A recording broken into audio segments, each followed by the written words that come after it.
soon, so hopefully I can share this story in a very relaxing and slow-paced way and not get interrupted. I think we have like 40 minutes before they get here. Where we live is so remote that where this neighbor is logging the top of his own mountain, the only way to get the logs out of there is by helicopter. So they do continuous rounds from 8 in the morning until 1. I love my neighbor, but I can't wait until those helicopters find somewhere else to go and live their merry lives. But today, we're gonna cover the case that was requested, and it goes over a peaceful getaway, or what it was supposed to be, and a camping trip. In the end, this turned into a case that is known as Blood Lake. Again, it was meant to be a peaceful getaway, the one that you want to connect with nature. And Nils Gustafsson was 18 years old, and his friend Seppo Boisman was also 18 years old. They were going on this camping trip with their girlfriends Mila and Andra, who were both 15 years old. We're gonna ignore that part. The two couples were from Finland, and they were going to a Lake Bodom, B-O-D-O-M. I feel like I'm pronouncing it interestingly. Ignore me.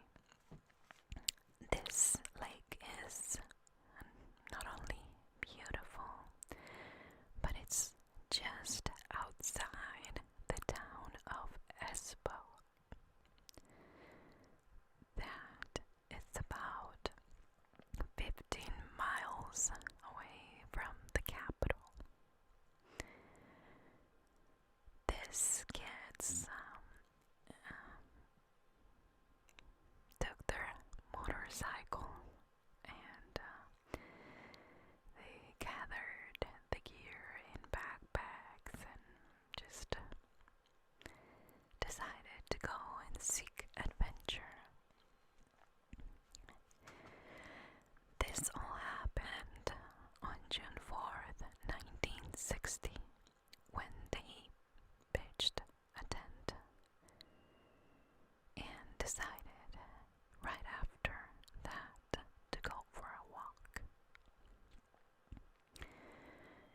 It was a beautiful day, and they found themselves having a great time, chatting and overall enjoying each other's company. When they came back, they started a fire and decided to settle down for a night of chat and drinking. Now, it was getting late and it was getting dark.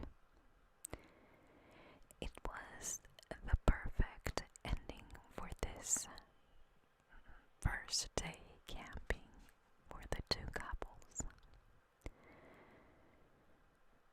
next morning,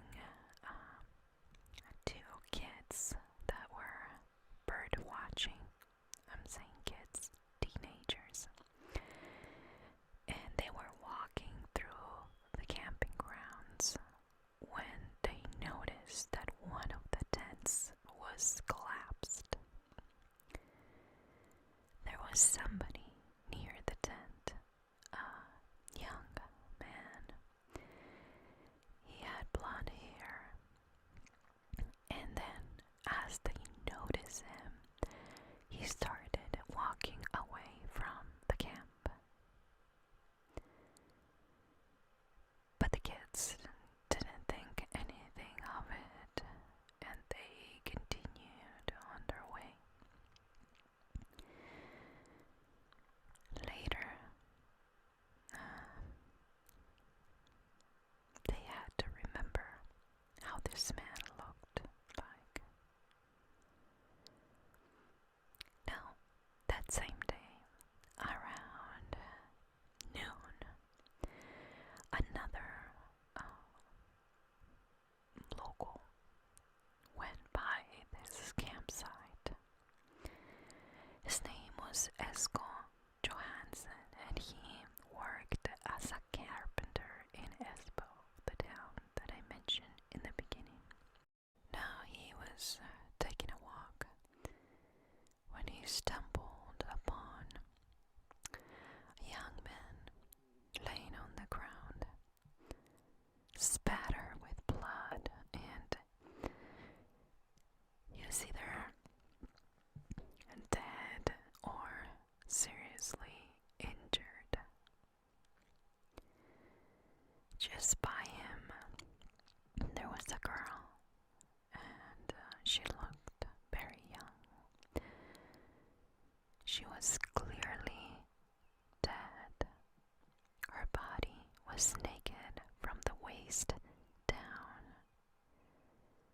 and she had knife wounds.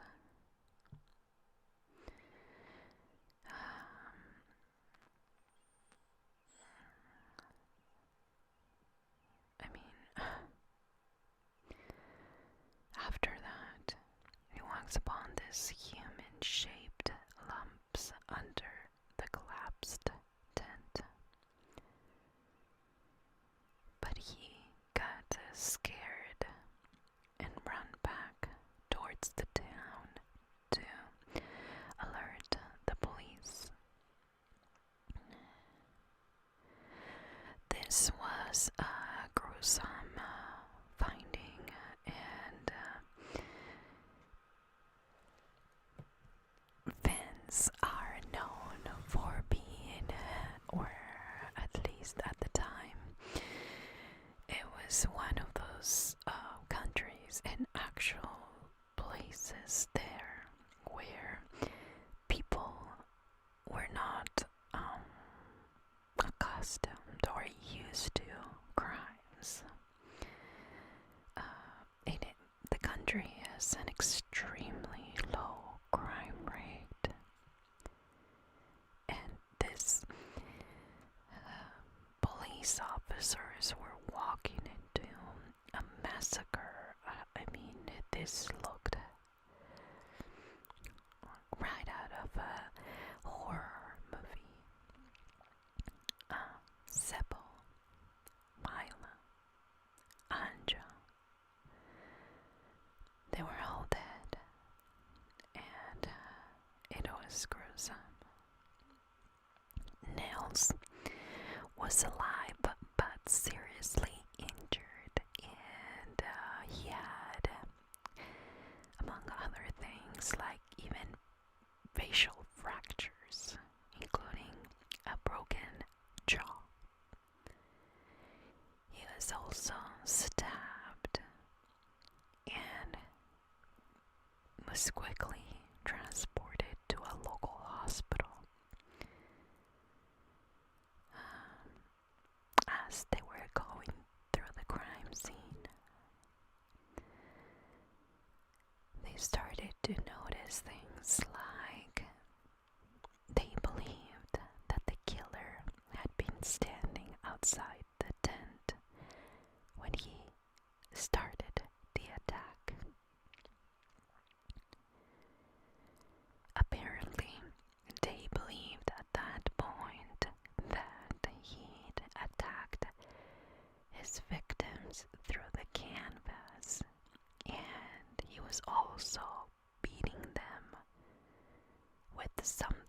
possibly a rock. Mila was dragged outside and she was continuously attacked. She suffered terribly before dying, and that should indicate the state of mind of the killer. The good thing is that there was a survivor who could describe the attacker. That's what the police thought.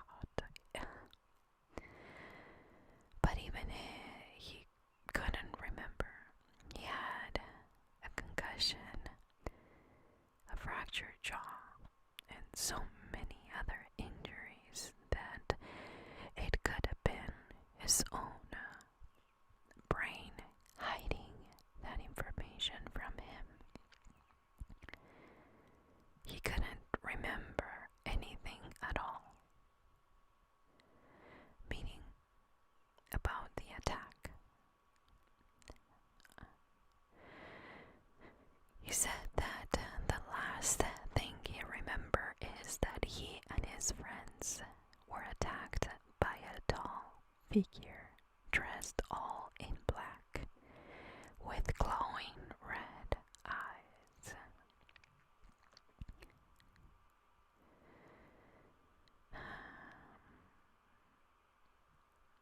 Now, the police made a ton of mistakes. One of them not following the most basic crime scene protocols.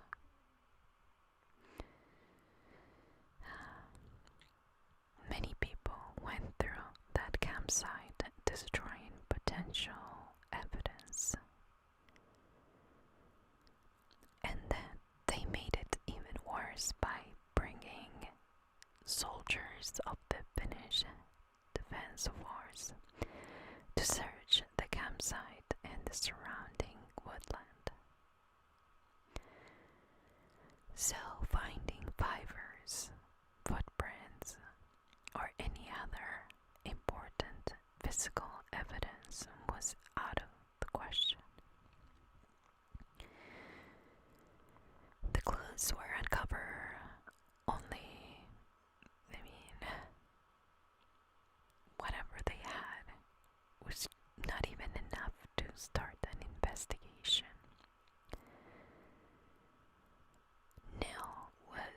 His shoes were found hidden among rocks about 500 yards from the murder site. The keys to the motorcycles were missing, but the motorcycles were there. The murder weapon was never found. The autopsy revealed that it was a large hunting knife. But the lack of physical evidence wasn't helping at all. However, they did have a suspect. Eventually, they came up with a suspect. And the first one was Carl Valdemar Kjellstrom, who had a little store, smaller than that, maybe a convenience store at the camping grounds, and he really kind of relied on these people buying stuff from him to keep his business afloat. But apparently, according to this investigation, this guy hated his job. He hated the visitors, and he frequently got into arguments or disputes and even fights, physical fights, with the people that camped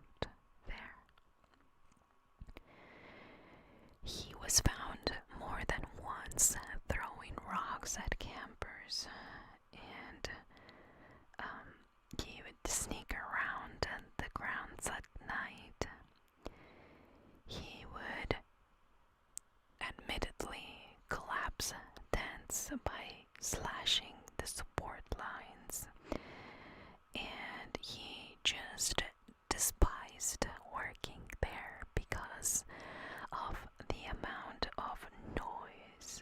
And if we are thinking about these teenagers drinking, hanging out, they were probably not quiet, so Kjellstrom was quickly put on the #1 suspect, but #1 in the suspect list. So, but this guy had an alibi. His wife said that he was with her all night and that they went to bed early and stayed there until the next morning. Which, it's not the greatest alibi. It's not a stamped receipt or a camera or something like that, but they continue to investigate this guy, and they considered him their prime suspect for a really long time.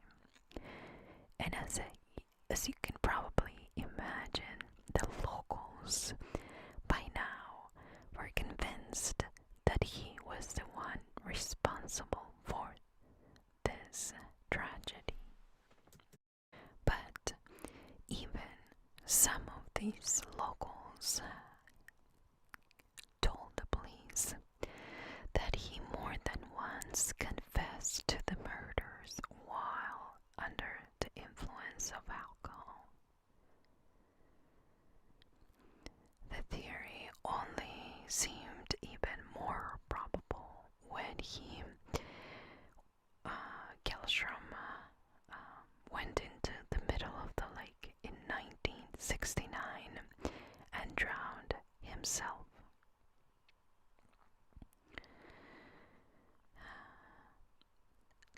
A lot of people believed that he did that because he was unable to live with the guilt of what he had done. But the police had another suspect. This is a local by the name Hans. And he has an interesting last name. Apparently he was one of the suspects for a while because of a rumor that he was a former KGB agent, which led them to believe that he was responsible for pretty much any crime that happened in the area. Why would this guy, let me say his first name, Hans, do this to this kids? Well, they had no probable cause at this point. But there was one thing that was interesting. On the morning after the murders, Hans showed up at the Helsinki Surgical Hospital with black dirt under his fingernails and some stains in his clothing that could have been blood.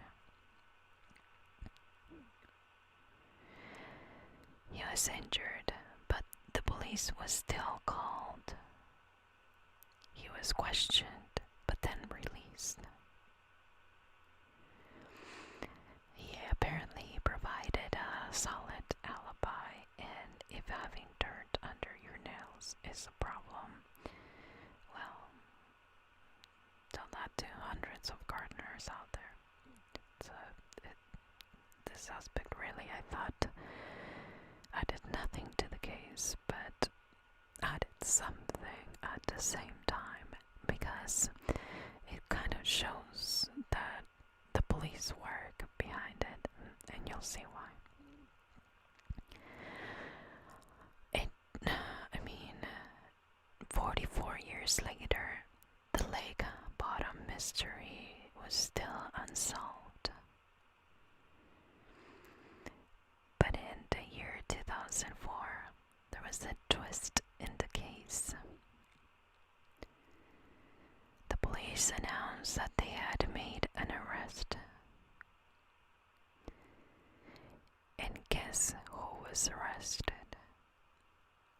Nils Gustafsson. The evidence that the police now had of him came down to one thing. The shoes he'd worn on the night of the murder were found 500 yards from the campsite. They took these shoes now in the year 2004 for DNA testing, and shocked everyone when the lab found DNA from the 3 murder victims, but none of it from him. So how is this even possible? He was wearing these shoes when he was attacked.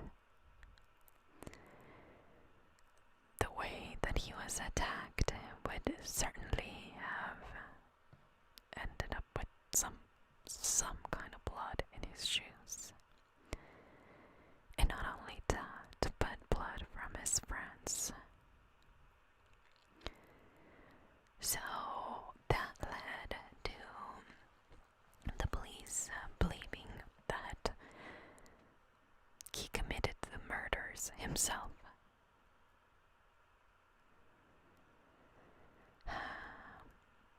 They believe that he not only, he committed the murders, and then you realize that there was no blood on his shoes that might be linked to the victims, so he'd walked into the woods and hid them.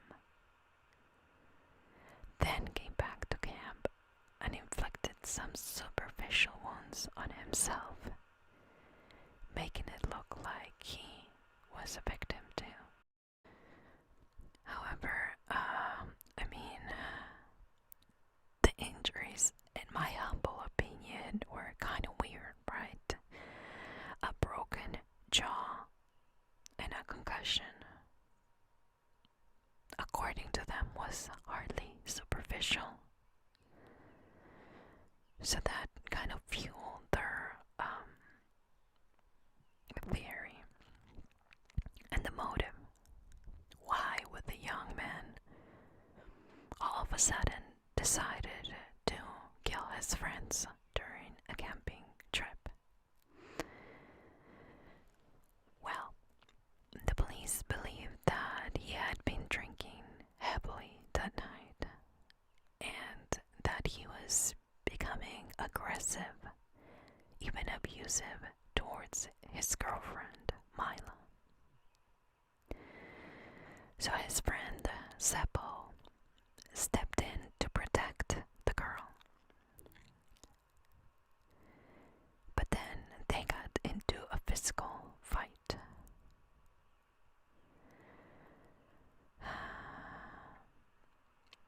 And in the end, he was badly beaten. And not Seppo. He actually beat up his friend, and that's why he ended up with a broken jaw. It is believed that he was ejected basically from the tent, and that he wanted, and in my notes I kept it like that because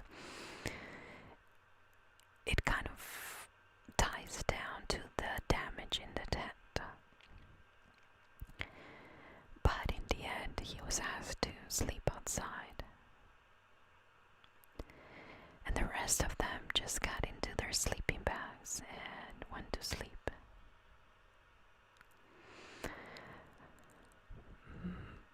But you can probably imagine that he wasn't too happy. Nils wasn't too happy with that idea of sleeping outside. So he didn't sleep. He was in pain from his injuries and of his friend beating him up, still drunk, probably feeling humiliated in front of his girlfriend and friends. He felt like a fool in front of them.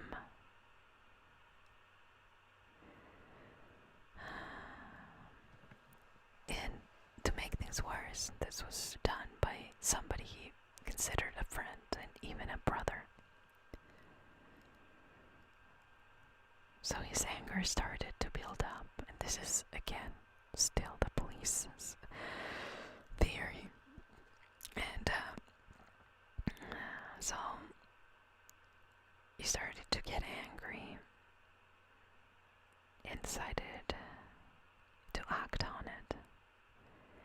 Picked up a knife and walked towards the tent, stabbing blindly.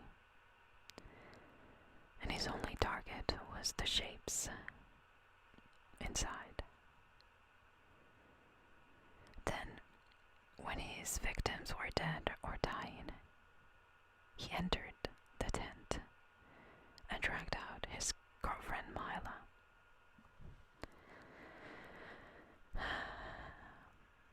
He was very, very upset at her because, he was going insane because he believed that she was the reason why he was humiliated. So he was extra cruel and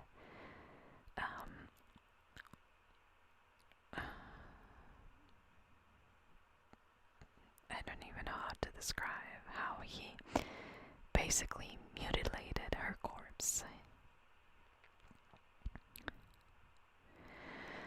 After that, police believe that he walked into the woods to hide his shoes, returned to camp to self-inflict these knife wounds, and he lay down and waited to be found. Now, this is a compelling idea, right, or theory.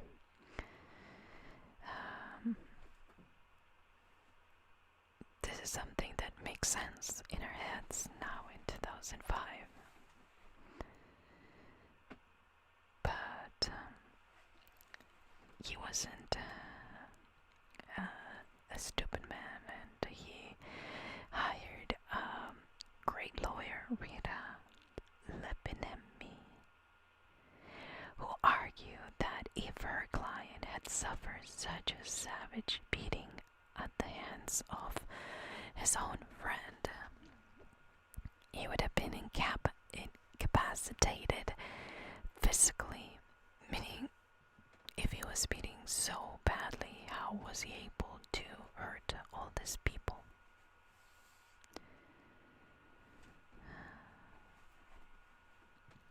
She also brought the witnesses, put them on the stand, and questioned their recall of the events 45 years after the murders.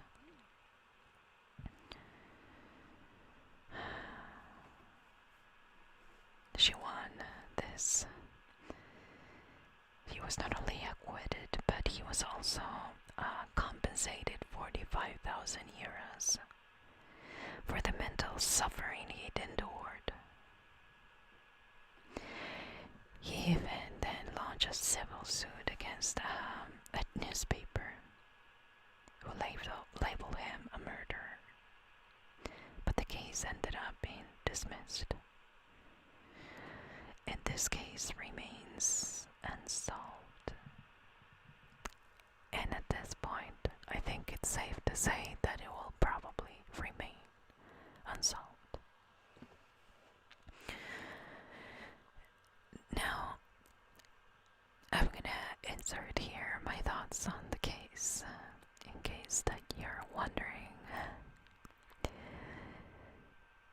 I absolutely believe that he did it, which, I mean, who cares, right? I don't have the evidence. He was declared innocent. I mean, he was acquitted, and I'm talking about Nils. I truly believe that he was the one that did it. Not only because the theory makes sense in my head, it clicks, but because the evidence that they ended up keeping, it's supporting that theory. However, this happened such a long time ago that the protocols were different. The Finns were not great at keeping evidence or treating the campsite as a crime scene, so it only makes sense that it's easy for a good lawyer to find a way around this theory that in everyone's mind makes sense, but there's not enough physical evidence to prove it. I find it very interesting that that they didn't have any really kind of protocols, at least for the tent area, and that so many people were able to walk in this crime scene and disturb everything. But in my head, it makes sense. Now, if you are over the age of 18, you probably remember what you were doing when you were 18 years old. Some of you were being awesome people, good kids, graduating with honors and thinking about college. Some others maybe were partying and doing things and drinking and maybe even smoking or doing things that you now see wasn't a great idea at the time. But I see this scenario very, very often where I live. It's a beautiful area for enjoying nature, so a lot of teenagers do this kind of camping trips, and it terrifies me. Even my now 23-year-old son and almost 21-year-old son, they just sometimes are like, Mom, we're gonna go camp at Strawberry Lake, or we're gonna go camp here, or I'm gonna go with my friends, and I just shake when they say that, because I know I can't say no, and at the same time, I know I'm gonna be worrying sick. Not because I think that they are going to do drugs or alcohol or anything like that. I absolutely trust their judgment, but we know that being that age, sometimes you take things too personally, you get offended, there's trauma, and you just a bunch of kids unsupervised that now are adults. In this case, the boys were. It's just a recipe for disaster when something like your typical drama turns deadly, like in this case.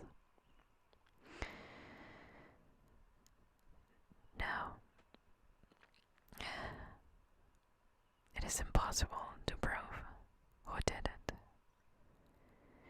And at this point, I feel like it's a little bit too late with no evidence to find out who did it. But what it was supposed to be a fun camping trip with friends turned into drama.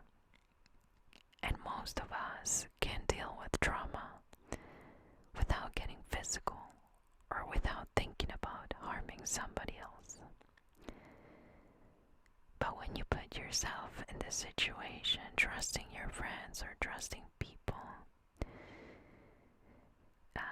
you have to understand that we all react different to that quote-unquote drama. Some people can take it more personally,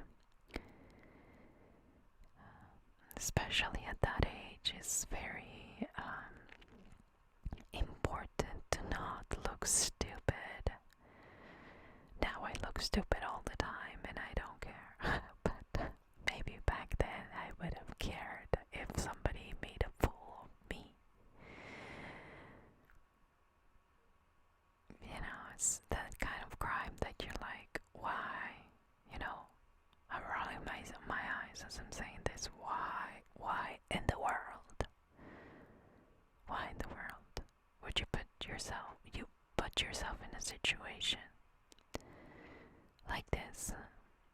And the better question is, how in the world the police ate up this garbage nonsense that this person fed them at the time. I understand that it's a low crime rate country, but listen, there are protocols, there are things that, you know, you should be a little bit, think about it. Use common sense.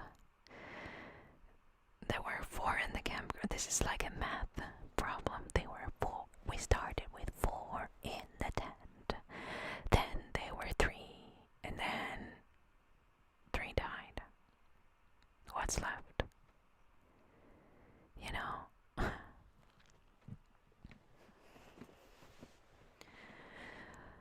The description of the kids that saw that man looking to the collapsed tent was the recollection of them in court, of this guy in court 45 years later, was that it was similar build, similar, you know, height, similar, but the lawyer was able to prove that they couldn't confirm that this was the same guy that now was charged. This is the kind of unsolved mystery where I'm like, okay, I get more angry with these cases than anything else. Some other ones, they leave me scratching my head and thinking, how in the world is this possible? Like last time with the hospital one. It is just so unbelievably crazy to think that something this gruesome was done and that there was no physical evidence left behind.